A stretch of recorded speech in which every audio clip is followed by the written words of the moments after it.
भाइयों और बहनों, मकर संक्रांति का दिन कोई साधारण त्योहार नहीं है। यह वह दिन है जब पूरे साल की दिशा बदलने की शक्ति होती है।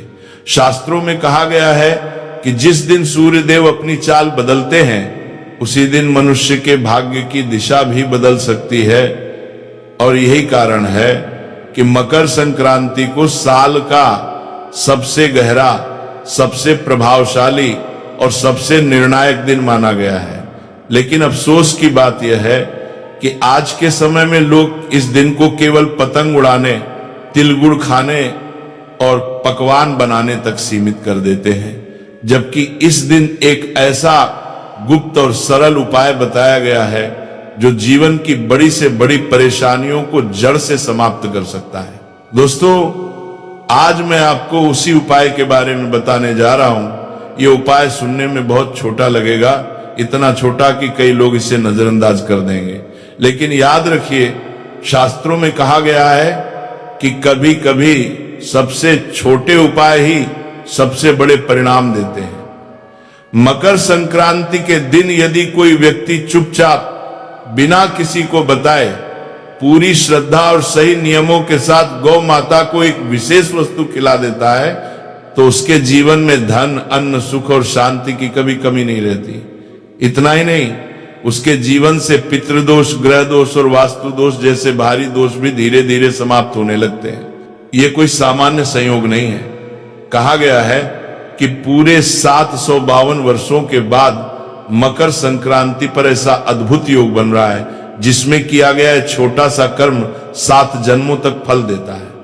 सोचिए, सिर्फ एक दिन का सही किया गया उपाय और उसका प्रभाव पीढ़ियों तक। जिन घरों में वर्षों से कलह है, पैसों की तंगी है, बीमारी है या काम बनते बनते बिगड़ जाते हैं, उन सभी समस्याओं की जड़ पर यह उपाय प्रहार करता है। लेकिन यहां एक बहुत बड़ी बात समझने की है। उपाय करना आसान है, पर उसके नियम और संकल्प का पालन करना उतना ही जरूरी है। अक्सर लोग गलती यही करते हैं कि वे उपाय तो कर लेते हैं, लेकिन उसके पीछे जो नियम और भावना होती है उसे नजरअंदाज कर देते हैं और फिर कहते हैं कि उपाय का असर नहीं हुआ। इसलिए मैं आपसे साफ कहना चाहता हूं कि इस उपाय के नियम थोड़े कठोर हैं, लेकिन वही नियम इसकी शक्ति भी है। बिना नियम के किया गया उपाय बीज की तरह होता है, जिसे पानी नहीं मिला वह कभी फल नहीं देता। इसलिए मकर संक्रांति के दिन गौ माता को क्या खिलाना है, कैसे खिलाना है, किस समय खिलाना है और मन में क्या संकल्प रखना है, ये सब जानना आपके लिए बेहद जरूरी है। अब सवाल ये उठता है कि आखिर गौ माता और मकर संक्रांति का आपस में क्या संबंध है। दोस्तों, सनातन धर्म में गौ माता को केवल पशु नहीं माना गया, बल्कि उन्हें माता का दर्जा दिया गया है। कहा गया है कि गौ माता के शरीर में सभी देवी देवताओं का वास होता है और मकर संक्रांति के दिन जब सूर्य देव उत्तरायण होते हैं तब देवताओं का समय प्रारंभ होता है।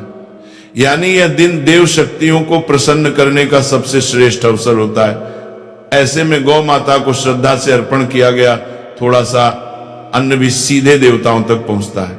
मैं आपसे हाथ जोड़कर एक छोटा सा निवेदन करना चाहता हूं, इस बात को हल्के में मत लीजिए। मकर संक्रांति साल में केवल एक बार आती है।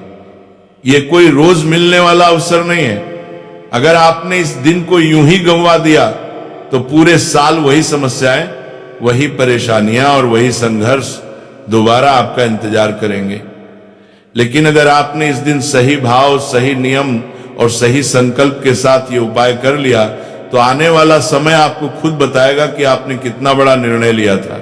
आगे मैं आपको विस्तार से बताऊंगा कि वह गुप्त वस्तु क्या है जो गौ माता को खिलाई जाती है, इसके नियम क्या हैं, किन सावधानियों का पालन करना जरूरी है और यह उपाय किन किन रास्तों से आपके जीवन में धन, सुख और शांति लेकर आता है। इसलिए इस बात को अंत तक ध्यान से सुनना और समझना बहुत जरूरी है, क्योंकि यह जानकारी केवल जानने के लिए नहीं बल्कि जीवन बदलने के लिए है। क्योंकि मकर संक्रांति सिर्फ एक साधारण दिन नहीं है। इसी दिन सूर्य की चाल बदलती है। एक इसी दिन प्रकृति का एक नया हिसाब शुरू होता है। जी हाँ दोस्तों, देखिए प्राचीन काल में पुराने समय के लोग इसे बहुत गंभीरता से लेते थे, क्योंकि उन्हें पता था कि इस दिन की गई छोटी सी गलती पूरे साल पर भारी पड़ सकती है। इस दिन का महत्व इसलिए और भी बढ़ जाता है क्योंकि ये साल का सबसे पहला त्योहार होता है। जी हाँ दोस्तों, की इस दिन की गई छोटी सी गलती भी पूरे साल पर भारी पड़ सकती है, और इस दिन किया गया छोटा सा सही काम पूरे साल का सहारा बन सकता है। मकर संक्रांति का असली मतलब है रुकावट से निकलना, ठहराव को तोड़ना और जीवन में आगे बढ़ना। इसीलिए हमारे बुजुर्ग कहते थे कि इस दिन जो बीज बोया जाता है वही पूरे साल फल देता है, अर्थात जो उपाय किया जाता है वही उपाय पूरे साल हमारी जीवन की व्यवस्था को सुधारना है। दोस्तों, इसीलिए देखिए इस दिन दान का भी बहुत महत्व होता है। पुराने काल से ही लोग मकर संक्रांति के दिन दान करते आ रहे हैं। इस दिन अन्न दान, संयम और व्यवहार पर बहुत ध्यान दिया जाता है, क्योंकि धन केवल पेशे से नहीं बनता है। धन बनता है सोच से, कर्म से और समय की समझ से। जी हाँ दोस्तों, आपने देखा होगा कि बहुत लोग साल भर तक मेहनत करते हैं, खून पसीना बहाते हैं, लेकिन फिर भी पैसा नहीं टिकता है। अन्न होते हुए भी घर में कमी की भावना बनी रहती है, और धन बनता है सोच से, कर्म से। जी हाँ दोस्तों, देखिए बार बार खर्च अचानक आ जाता है, और खर्च आता है, पैसा रुकता नहीं है, और इसके पीछे कारण अक्सर वही अदृश्य रुकावटें होती हैं जिनका समाधान हमारे शास्त्रों और परंपराओं में छुपा हुआ है।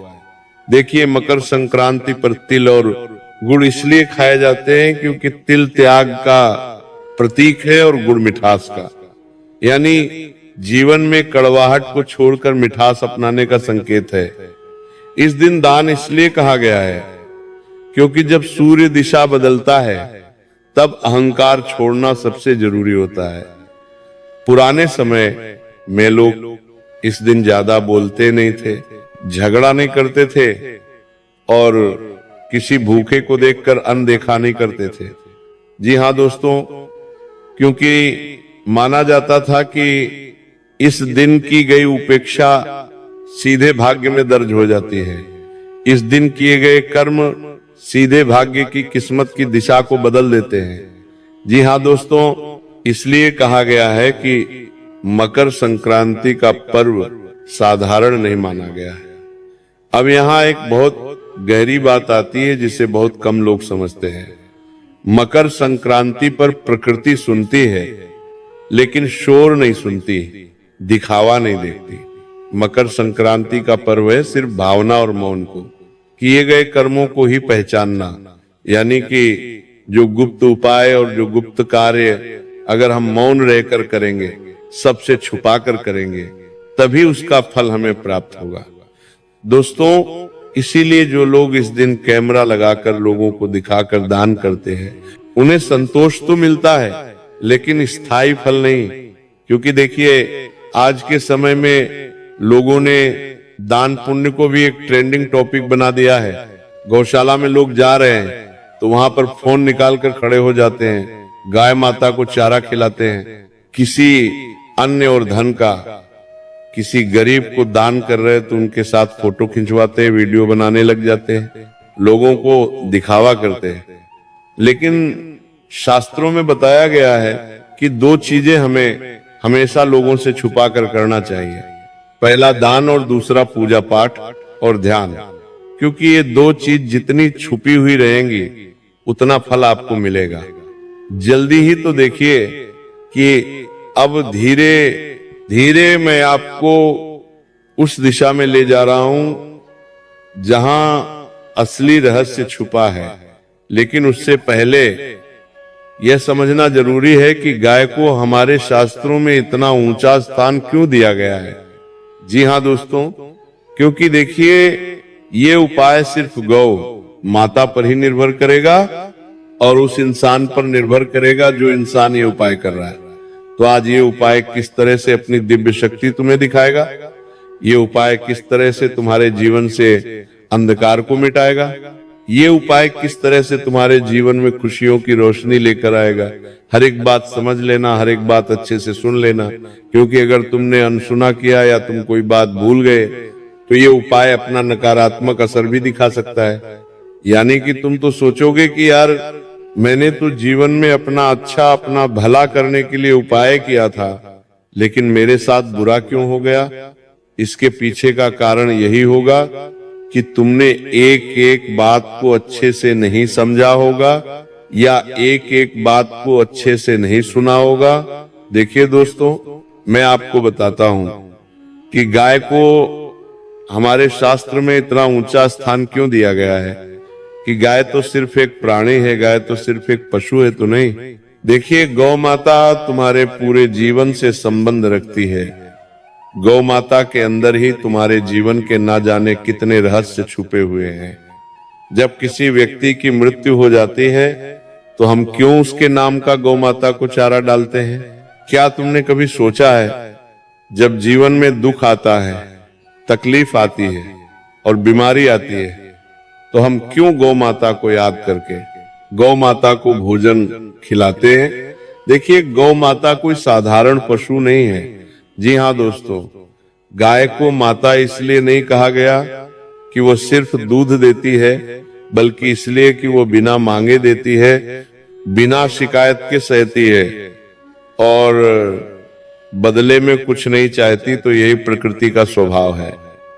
देखिए, जिस घर में गाय का सम्मान होता है वहां केवल धन नहीं बल्कि स्थिरता आती है, और स्थिरता के बीच दोस्तों धन टिकता है।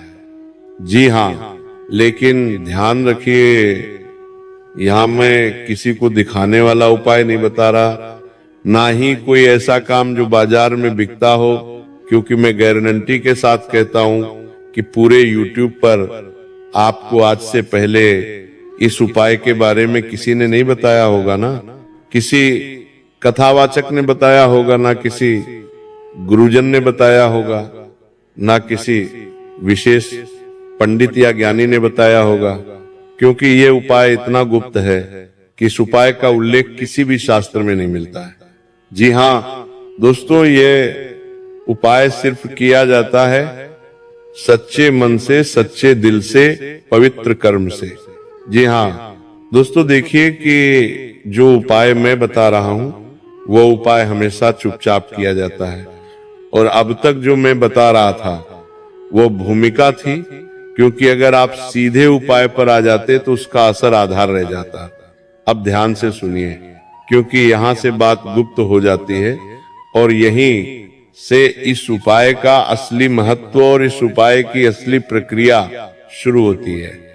जी हाँ दोस्तों, बता देता हूं कि सबसे पहले तो मकर संक्रांति का जो दिन है, उस दिन आप सुबह ब्रह्म मुहूर्त में उठिए। देखिए, आप चाहे पूरे साल 9:00 बजे उठते हो, 10:00 बजे उठते हो, 11:00 बजे उठते हो, जितनी भी बजे उठते हो, उठ जाना, लेकिन मकर संक्रांति के दिन तुम्हें ब्रह्म मुहूर्त में उठना है। और मैं ये नहीं कह रहा हूं कि ब्रह्म मुहूर्त में उठते ही ठंडे पानी से नहा लो, नहीं, ध्यान से सुनिए जो बात मैं आपको बता रहा हूं कि मकर संक्रांति के दिन सुबह ब्रह्म मुहूर्त में उठकर स्नान कीजिए। स्नान करने के बाद आपको सबसे पहले इस चीज का ध्यान रखना है कि जितना ज्यादा हो सके मौन रहने की कोशिश करें, किसी से ज्यादा बातचीत ना करें, किसी से ज्यादा आप अपने भावना रखें, सिर्फ अपने मन में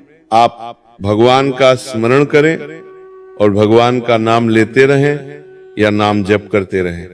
देखिए, उठने के बाद मोबाइल भी नहीं देखना है और मन को शांत रखकर ये भावना रखें कि आज मैं कुछ ठीक करने जा रहा हूं, मांगने नहीं, क्योंकि इस उपाय का मूल उद्देश्य यही है कि ये तुम्हारे जीवन को एक नई दिशा की ओर लेकर जाएगा। जो चीजें तुम्हारे जीवन में बिगड़ी हुई है उन चीजों को ये उपाय सुधारेगा। जी हाँ दोस्तों, देखिए, मन में आपको यही भावना रखनी है कि आज मैं कुछ ठीक करने जा रहा हूं, मांगने नहीं जा रहा हूं। इसके बाद गाय के लिए जो चीज बनाई जाती है वो देखने में बहुत साधारण होती है, इसीलिए लोग इसे हल्के में ले लेते हैं, लेकिन यही इसकी ताकत है। देखिए, जो चीज मैं बता रहा हूं वो चीज बहुत साधारण है, और उस चीज के बारे में आपको आज से पहले किसी ने नहीं बताया होगा। इसके साथ ही इस चीज का भी ध्यान रखिएगा कि इस उपाय में ना कोई मंत्र बोलना है, ना कोई नाम लेना है, बस समझ के साथ करना है। और गाय को जो खिलाया जाता है वह है थोड़े से सफेद तिल। ये भी बताऊंगा कि मकर संक्रांति और तेल का क्या महत्व है, लेकिन उससे पहले आप सुन लीजिए कि गाय को खिलाने वाली वो गुप्त चीज क्या है। कान खोल लीजिए, और अगर आप किसी कागज पर लिखना चाहते हैं तो लिख भी लीजिए, ताकि अच्छा रहेगा कि आप भूले नहीं। ध्यान से सुनिए। आपको थोड़े से सफेद तिल लेने हैं, थोड़े से काले तिल लेने हैं, थोड़ा सा गुड़ का चूर्ण लेना है, और ध्यान रखें टुकड़ा नहीं, आपको चूर्ण लेना है। यानी कि अगर आपके घर में गुड़ है तो उस गुड़ को आप पीस लें। अब उसमें कुछ कच्चे चावल के दाने, और सबसे अंत में उंगली से छुआ हुआ एक नमक बूंद देसी घी आपको उसमें मिलाना है, यानी से कि उसके अंदर थोड़ा सा काला नमक मिलाना है, थोड़ा सा सेंधा नमक मिलाना है, और गाय का शुद्ध पवित्र एक चुटकी घी उसके अंदर मिलाना है। अब यहाँ एक बहुत गुप्त है कि सेंधा नमक जो मिलाया जाता है तो वो नमक साधारण नहीं होता है, और ये भी ध्यान रखिएगा कि आप गलती से कहीं साधारण नमक मत मिला देना, उसमें थोड़ा सा सेंधा नमक मिलाना और थोड़ा सा काला नमक मिलाना। देखिए, ये सब किसी थाली में सजा कर नहीं, बल्कि सीधे हाथ में लेकर गाय को खिलाना है।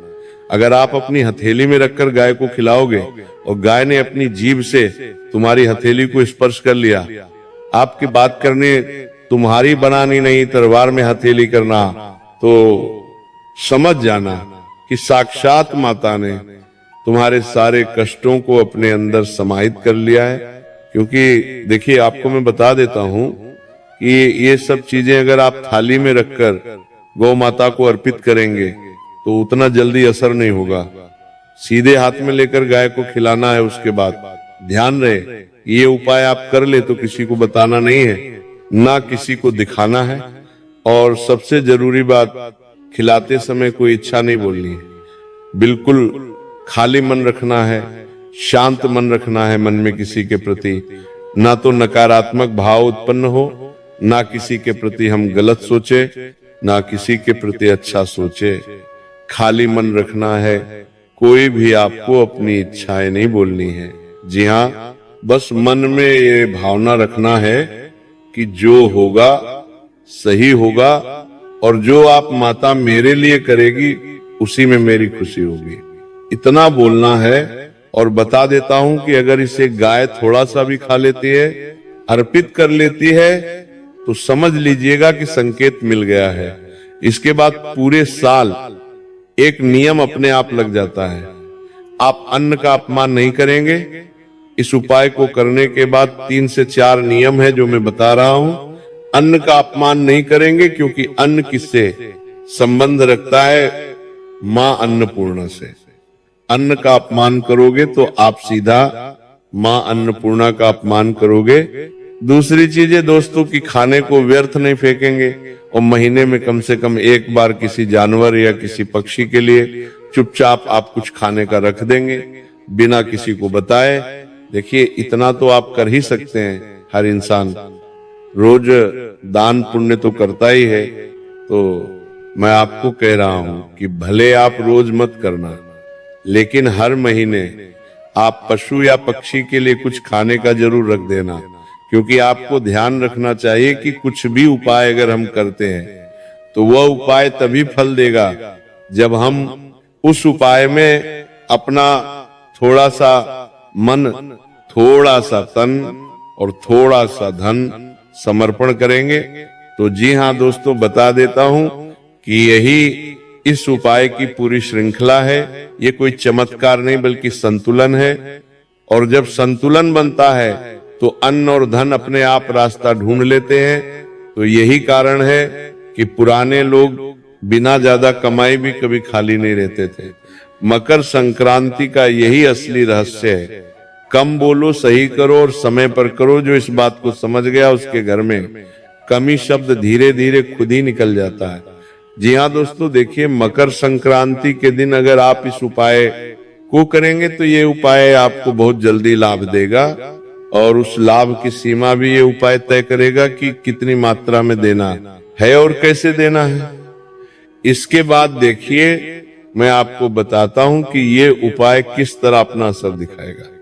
देखिए दोस्तों, मैं ये नहीं कह रहा हूं कि इस उपाय को करने के बाद तुम रातों रात करोड़पति बन जाओगे, अरबपति बन जाओगे, तुम्हारी लॉटरी लग जाएगी। नहीं, देखिए ये उपाय रातों रात करोड़पति बनने का नहीं है, बल्कि इसका असर वहां दिखता है जहां असली परेशानी होती है। पैसा आते हुए भी रुकता नहीं है, बेवजह खर्च निकल जाता है, मेहनत के हिसाब से फल नहीं मिलता है। यानी कि जितनी भाग दौड़ हम जीवन में करते हैं, जितनी मेहनत करते हैं, जितना पसीना बहाते हैं, उसके अनुसार हमें फल नहीं मिलता है।